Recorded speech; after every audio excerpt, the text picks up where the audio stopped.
My journal receives over 1,200, well, this year we're going to pass the 1,300 submissions a year. We publish about 15% of those that we receive. And it is, I just wanted to build up the moment here.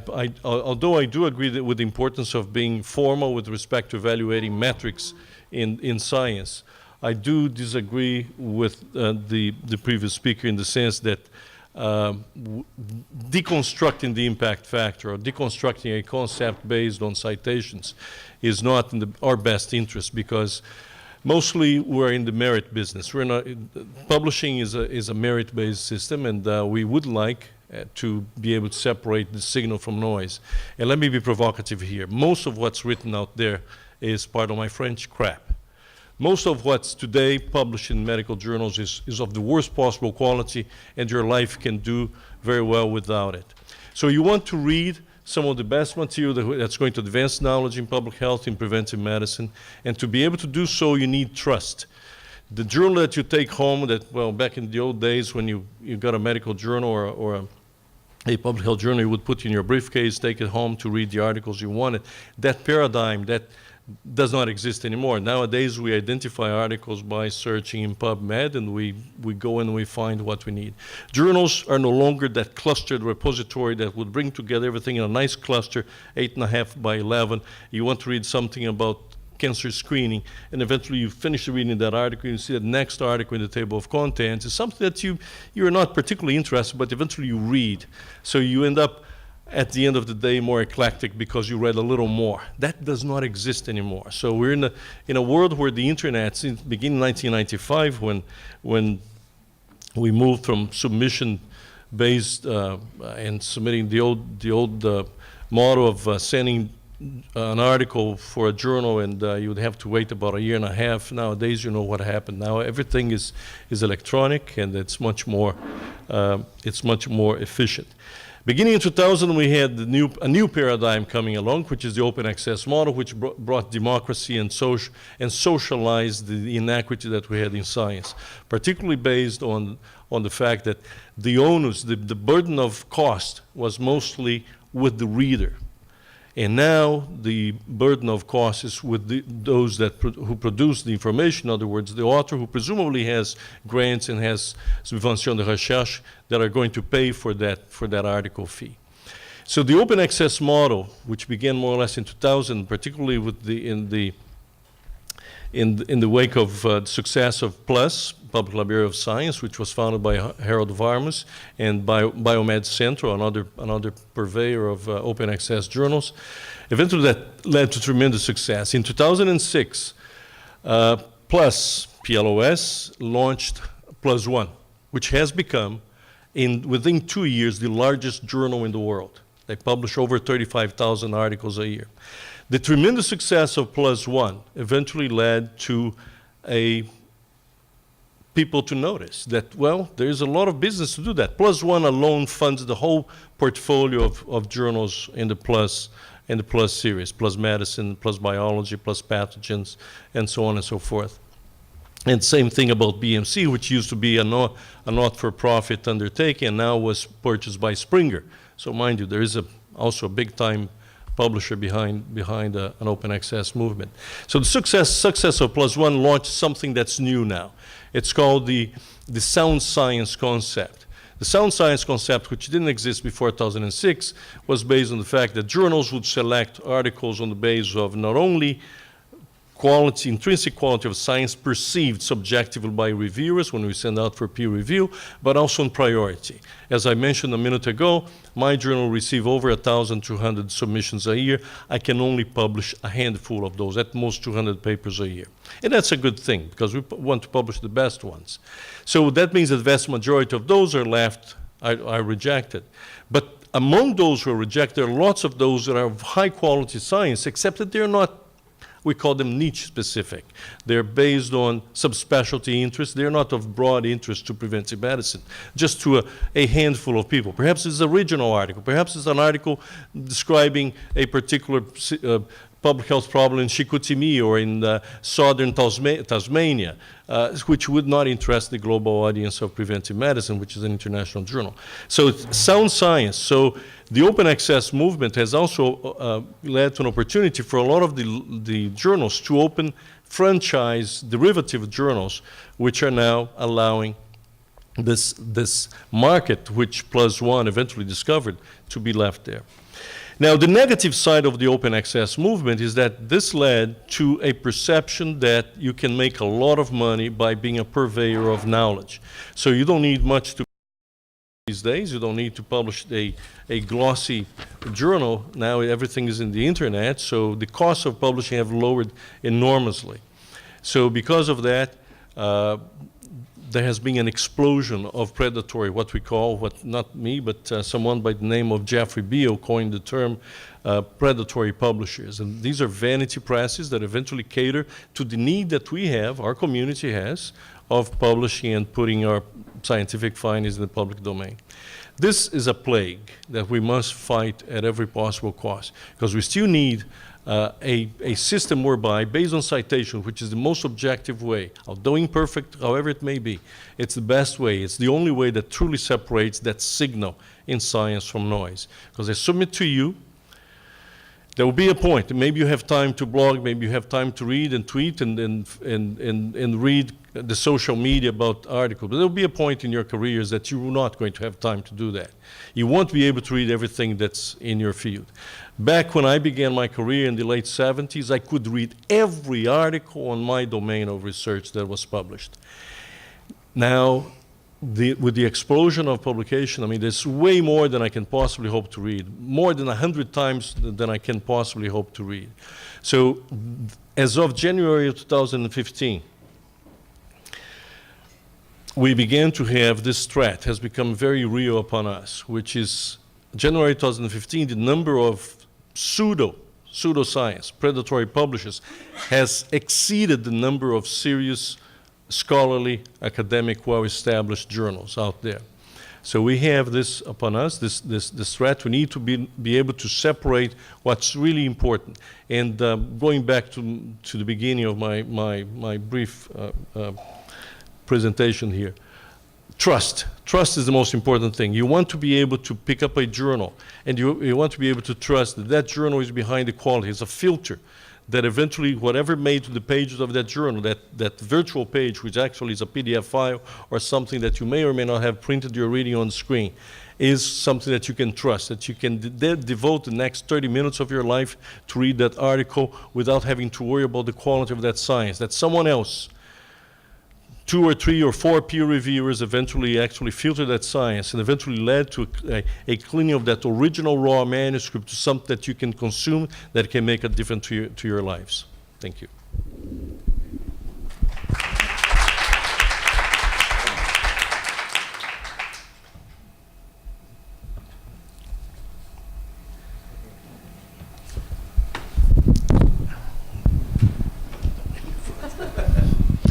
Je vais prendre la parole, ça va laisser le temps à Kate de réfléchir à ce qu'elle va dire. Parce que comme elle lit beaucoup d'articles, elle ne lit pas les courriers électroniques qu'on lui envoie pour lui expliquer comment la démarche va fonctionner. Donc je suis Valérie Ride, département de médecine sociale préventive. Je vais être un peu plus concret et moins sur des enjeux de publication et de revues, plus sur des petits trucs et répondre aux questions qu'il y avait pour certains étudiants qui se posaient des questions sur les trucs à faire ou à ne pas faire dans l'écriture. Donc moi je suis rédacteur associé d'une revue de BMC pour les pays du Sud, où on reçoit beaucoup d'articles. Et une revue moins connue qui s'appelle Global Health Promotion, qui est une des revues de l'Union internationale de promotion de la santé, mais qui est intéressante dans le sens où elle publie des articles dans les 3 langues, français, anglais, espagnol. Évidemment, vous avez compris avec mon accent que je m'occupe plus des articles en français. Et l'objectif de la revue, c'est de faire vivre aussi un peu le champ de la promotion de la santé en français pour l'Union. Et on a des difficultés majeures, parce qu'il y a finalement très peu d'articles qui nous sont soumis, et très peu d'articles de bonne qualité. Et finalement, on essaye de sortir au moins un article en français par numéro, mais on n'y arrive pas toujours, justement parce qu'il n'y a pas ces articles de qualité qui nous permettent de faire avancer les réflexions en promotion de la santé. Alors les petits trucs, le premier c'est vraiment adapter l'écriture de vos articles à la revue à laquelle vous allez soumettre. Donc évidemment, il faut choisir la revue. Sur de nombreux critères, Vincent a donné des critères et on pourrait en discuter longtemps de comment choisir une revue. Je ne vais pas trop entrer là-dessus, mais je pense qu'il faut vraiment cibler et choisir la revue, puis adapter l'écriture et pas faire un copier-coller ou parce que vous avez été refusé dans une grande revue, vous allez prendre le même article et puis vous allez le soumettre de la même manière dans une autre revue. Puis après, vous allez descendre comme ça avec votre facteur d'impact. Puis à la fin, vous allez à PLOS ONE parce que PLOS ONE, ils sont à 70% de taux d'acceptation. Donc il faut, je pense, essayer d'adapter et d'être sûr que ça correspond à la revue, ça correspond à ce que les éditeurs de la revue souhaitent, parce qu'il y a des éditeurs qui lisent aussi les articles avant de les envoyer aux réviseurs et qui vont dire que cet article, et ça se voit assez vite en fait, quand on reçoit un article qui a déjà été envoyé ailleurs et qui n'a pas été accepté ailleurs, ça se voit très vite. Donc vraiment adapter ça. Mais avant de l'envoyer, quand on commence un article, en tout cas moi quand je commence un article et ce que je dis aux étudiants, c'est commencer par un plan. Ça a l'air très basique, mais faites déjà un plan et faites votre plan et répartissez votre plan en fonction du nombre de mots que votre revue vous alloue. Donc si vous choisissez une revue qui vous donne 3500 mots, ben vous savez que vous avez 3500 mots, pas plus. Et ne dites pas c'est impossible, ne dites pas moi j'ai fait une thèse, j'ai 500 pages, je ne peux pas écrire en 3500 mots. On est tous passés par là, on y est tous réussi. Okay, donc on doit pouvoir le faire. Donc faites un plan, répartissez les 3500 mots avant même de commencer à écrire par section. Partagez ça avec les gens avec qui vous écrivez. Ça va vous permettre deux choses. D'abord, quand vous allez partager ça, vous commencez tout de suite à mettre les noms des auteurs sur l'article. Ça va tout de suite régler les histoires d'autorship dont on va parler tout à l'heure avec Bryn. Si ça ne les règle pas, en tout cas, vous pouvez tout de suite avoir des problèmes et tout de suite discuter de ça. Parce que si vous le faites à la fin, c'est trop tard. Vous avez déjà les chicanes qui sont prises sur qui est premier, qui est dernier, qui est troisième, qui est remercié, qui est je ne sais pas quoi. D'accord ? Et on a tous ici dans la salle des histoires d'horreur à vous raconter là-dessus. Et on pourrait vous en raconter pendant longtemps. Donc commencez par ça, un plan avec la liste des auteurs. Alors la liste des auteurs, vous devez négocier, discuter avec qui vous travaillez, puis vous essayez de trouver une liste d'auteurs qui correspond à la réalité de ce qui s'est passé. Il y a des normes de pratique que vous connaissez très bien. Mais commencez déjà par ce plan, cette liste des auteurs, ça va déjà décompter pas mal les choses. Puis une fois que vous vous êtes mis d'accord sur comment ce nombre de mots se répartit, là vous pouvez commencer à écrire. Puis vous écrivez au kilomètre, et puis vous vous arrêtez toutes les 30 minutes, puis vous comptez votre nombre de mots. Puis vous allez vite voir que vos 500 mots là, vous êtes déjà dépassés. Puis là vous arrêtez d'écrire, parce que vous aviez 500 mots. Puis vous vous relisez, puis vous dites, ah tiens, il y a peut-être beaucoup de mots pour dire la même chose. Et il faut couper. On a tous tendance, et surtout nous les francophones, à parler beaucoup pour dire pas grand-chose.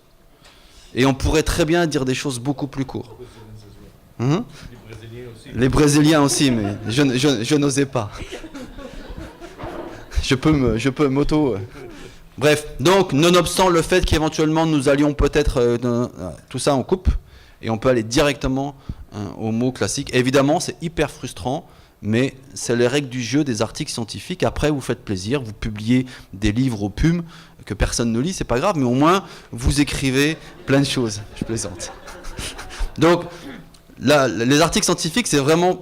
On a du mal, quand on aime écrire, c'est dur de se faire vraiment plaisir dans l'écriture. C'est pas le but du jeu.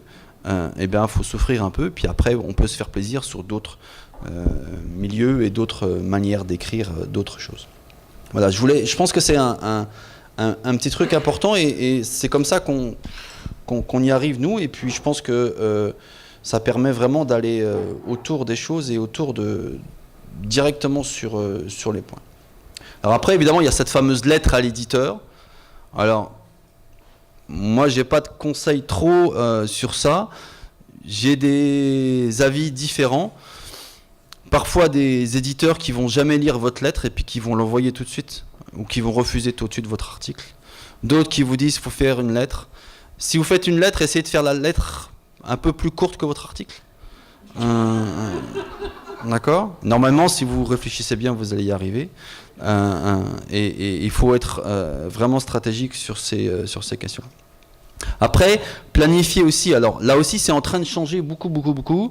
Il y a des revues qui avant vous demandaient des noms de réviseurs. Donc planifiez à réfléchir à ça. Donnez pas les noms des réviseurs avec qui vous êtes fâchés depuis longtemps. On s'est tous fâchés avec tout le monde dans plein d'endroits. Donc ces gens-là, vous les mettez aussi en disant non, je veux pas ces gens-là. Et réfléchissez à qui. Mais de plus en plus, les revues ne demandent pas ça parce qu'évidemment, vous avez tous entendu ces histoires de reviewers trafiqués ou je ne sais pas si vous avez entendu ces histoires, de gens qui donnaient des faux noms de reviewers qui ensuite, les courriels arrivaient à eux-mêmes et se répondaient, puis ensuite publiaient. Donc les revues commencent à comprendre ça, puis le font un peu moins. Il y a eu un scandale il y a quelques mois autour de ça. Mais il y a encore des revues qui le font.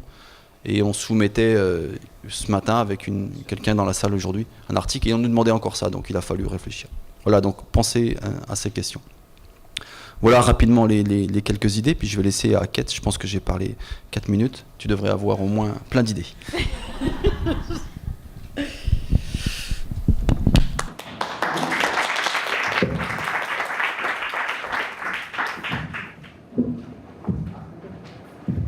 Bon, mais désolée, surtout à Isidore qui a tout organisé, puis moi j'ai mal compris les consignes. Je pensais que vous alliez me demander des questions, mais c'est pas grave. J'ai toujours des choses à dire. Il me fait très plaisir d'être ici. Je suis sur le board éditorial de 3 revues scientifiques, International Journal of Public Health, Social Science and Medicine et Health and Place. 3 revues assez différentes. International Journal of Public Health, c'est une revue très santé publique large. Health and Place, c'est une revue en santé publique, mais surtout géographie de la santé et Social Science and Medicine qui a cet aspect très interdisciplinaire des sciences sociales et la santé. Donc, différents aspects de la santé publique et la santé, généralement, sciences sociales. Je vais vous donner peut-être mes réflexions un peu plus personnelles, si vous me permettez, parce que je pense que parfois, c'est intéressant pour vous d'entendre une façon de monter une carrière, puis des décisions à prendre, puis je vais partager mes décisions que moi j'ai prises, qui ne sont pas des décisions pour tout le monde, mais c'est une option.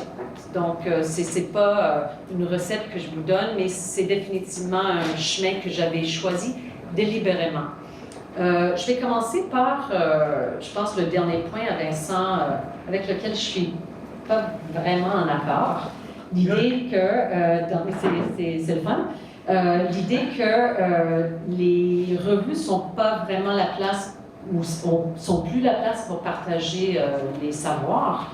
Et moi, je dois avouer que j'écris parce que, d'abord, j'adore écrire. Et c'est la base. Si vous n'aimez pas écrire, c'est horrible écrire un article. Il faudrait aimer écrire. Et pour aimer écrire, il faudrait en faire. Donc, c'est un peu un paradoxe à quelque part. Il faudrait commencer à quelque part, mais il faut aimer écrire.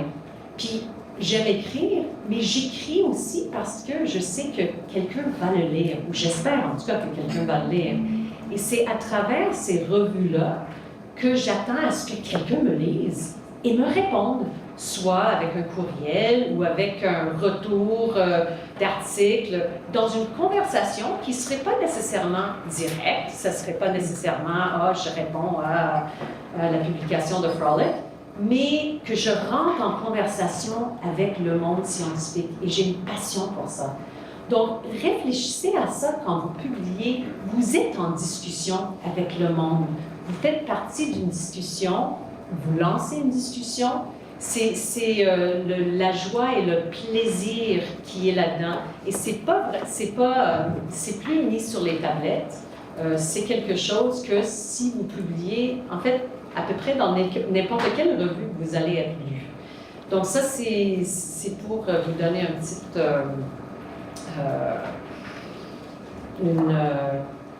une envie de publier. La deuxième des choses, c'est, je veux faire du mélange sur ce que Eduardo a dit que « most written is crap ». Je suis d'accord.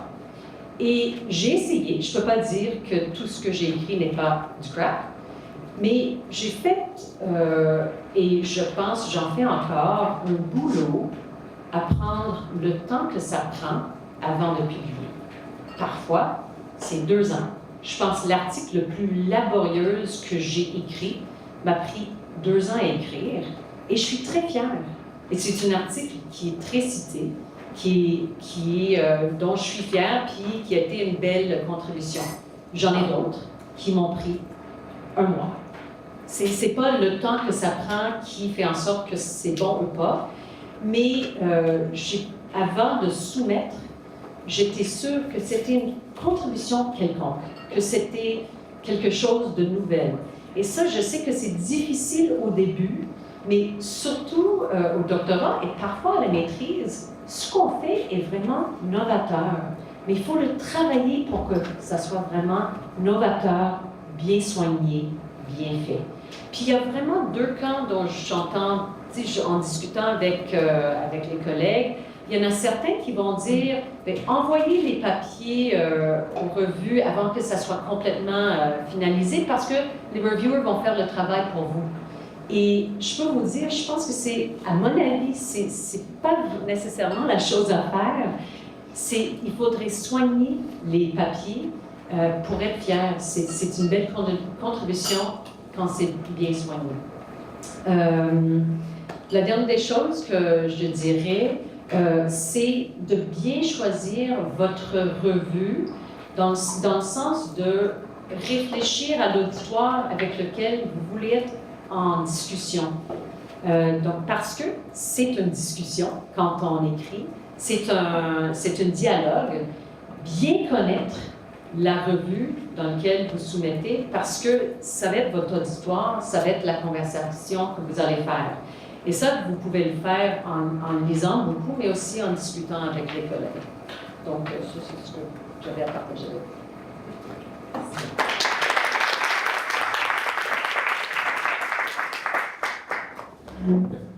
Ok, merci Kate. Finalement, voilà, on est arrivé. Je pense que nous allons rapidement prendre 15 minutes pour pouvoir aborder sans doute certaines questions qui restent encore assez brûlantes. Une première question, quelqu'un veut se lancer? Oui.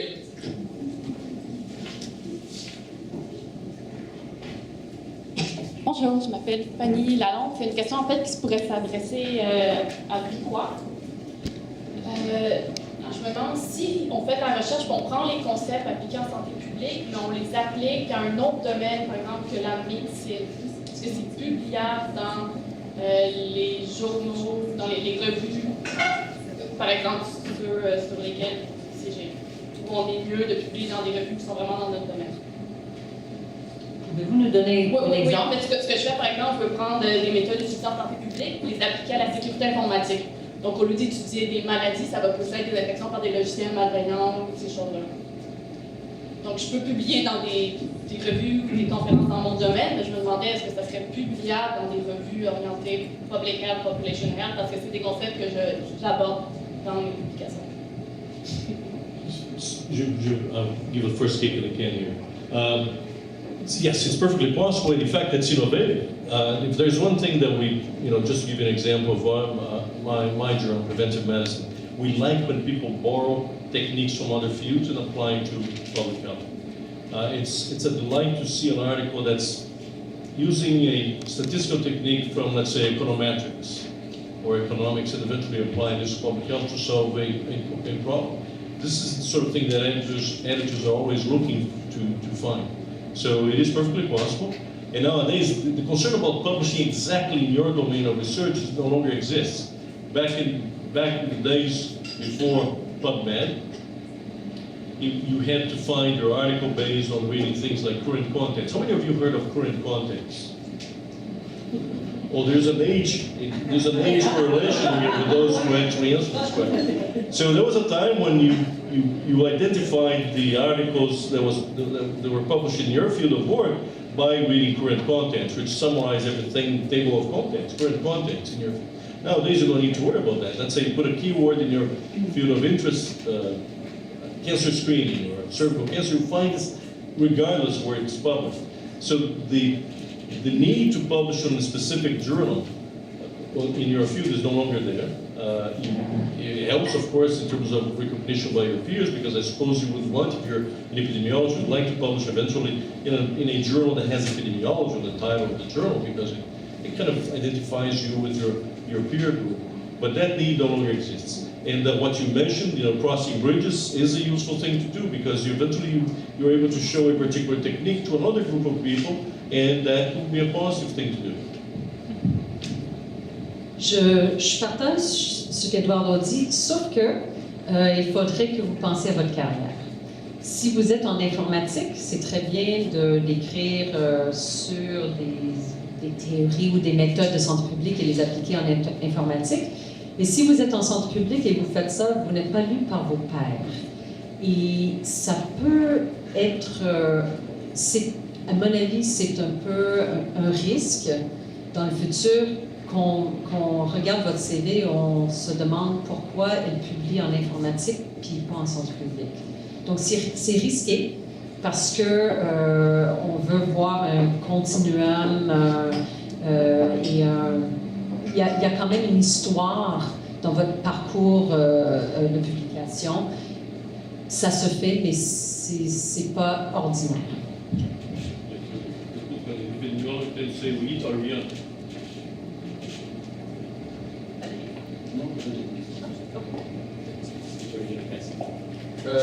Oui.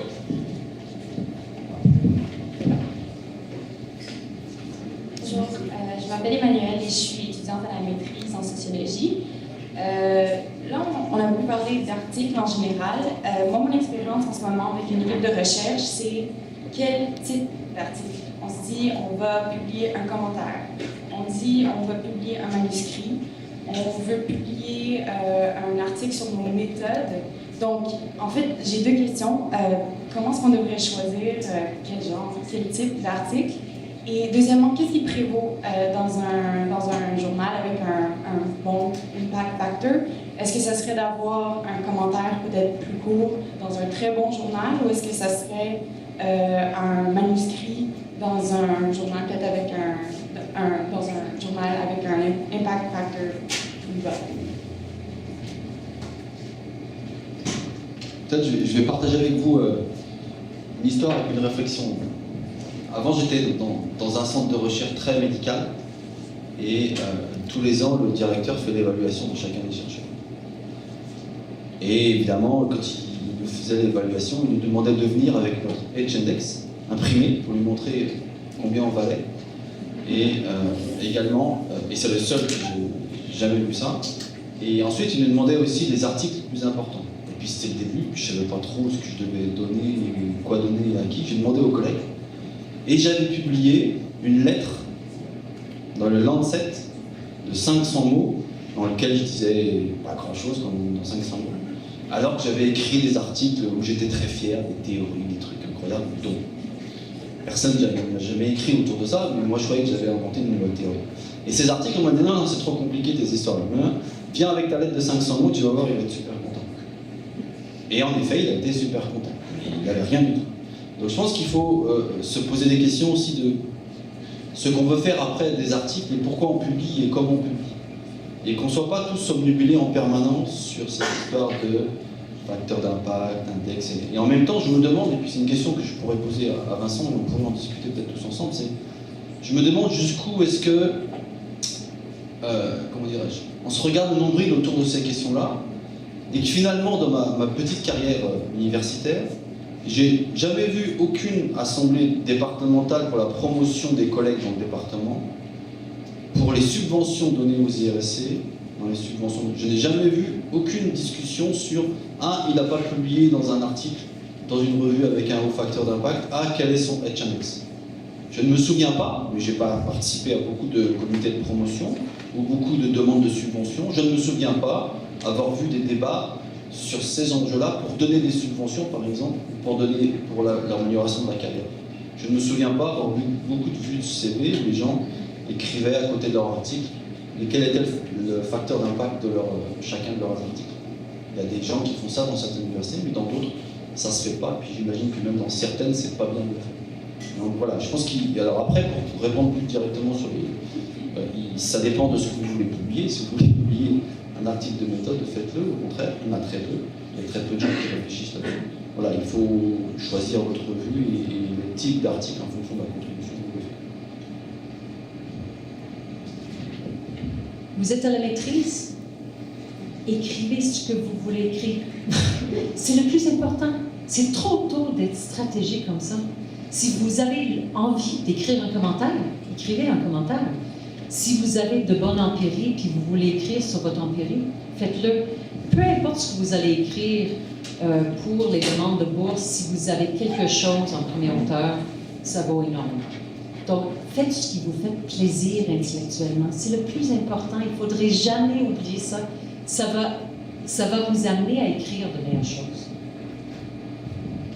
If I'd like to extend this a little bit. I mean, commentary, if you have something, an opinion piece, something that you just thought about, a new way of looking at data that already exists, and perhaps your own data, but if it is your own data, it would be an original article that you would have to submit to a journal.